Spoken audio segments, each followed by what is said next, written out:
नमस्कार, मैं हूं कोमल सिंह और आप देख रहे हैं इंडिया विराट न्यूज।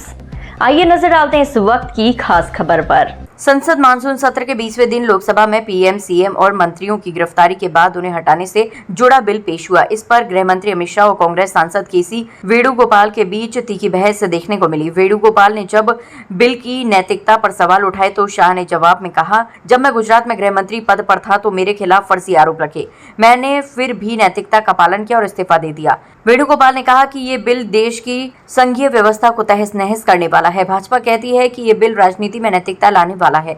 क्या मैं गृह मंत्री से एक सवाल पूछ सकता हूं? जब वह गुजरात के गृह मंत्री थे तब उन्हें गिरफ्तार किया गया था, तो क्या उन्होंने उस समय नैतिकता का पालन किया था? कांग्रेस सांसद के सवाल करने के बाद अमित शाह जवाब देने के लिए उठे, लेकिन विपक्षी सांसद और वेणुगोपाल उन्हें नहीं सुन रहे थे। इसके बाद शाह ने गुस्से में कहा, आप मुझे सुनो जरा, मुझे सुनो ना, पहले बैठ जाओ। गृह मंत्री अमित शाह ने जवाब देते हुए कहा कि मैं सच्चाई बताना चाहता हूं। मेरे खिलाफ फर्जी आरोप लगाए गए, लेकिन इसके बावजूद मैंने नैतिकता का पालन किया। मैंने न सिर्फ इस्तीफा दिया बल्कि सभी आरोपों से मुक्त होने तक कोई भी संवैधानिक पद भी नहीं लिया। वह हमें नैतिकता सिखाने की कोशिश कर रही हैं। मैंने इस्तीफा दे दिया था। मैं चाहता हूं कि नैतिकता बढ़े। हम इतने बेशर्म नहीं हो सकते कि हम पर आरोप लगे हैं और हम संवैधानिक पदों पर बने रहे। मैंने गिरफ्तारी से पहले ही इस्तीफा दे दिया था।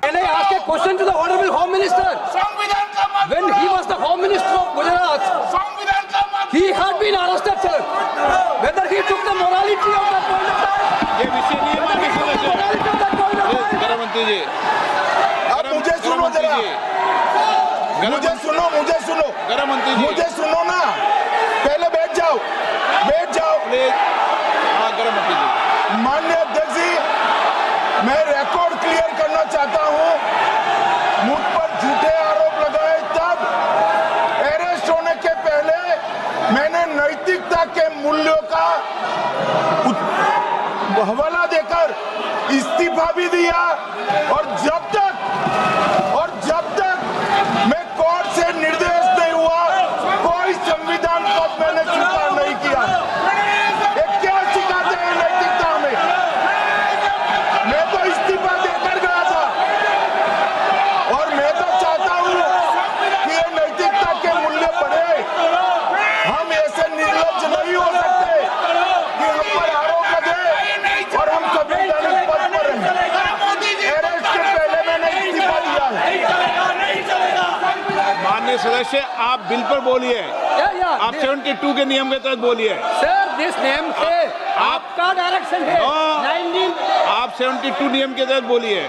सर, लाइक नहीं है सर, नियम के तहत बोला आप 72। सर दिस आपका डायरेक्शन है 19A 19B। हाँ है। साउथ अराउंड कॉल भी है। हाँ, very clearly telling at least 1 week notice is needed for introducing a bill. Sir, I am telling that this bill is to target the opposition ruling government.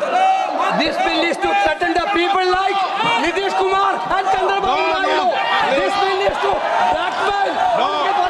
Sir, my point. माननीय अध्यक्ष जी, प्रेमचंद्रन जी कह रहे हैं कि जल्दबाजी में लाए गए।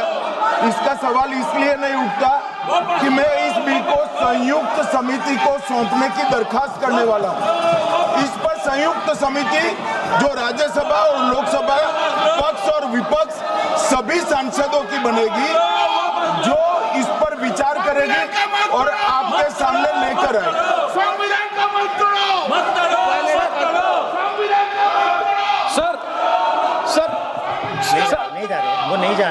Sir, I do agree with the Honorable Minister, but at the same time, the members are having the right to oppose the bill at the time of introduction.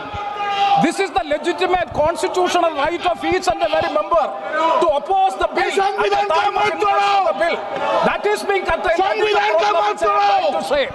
And the second one is that is disqualified. Shri Venugopal.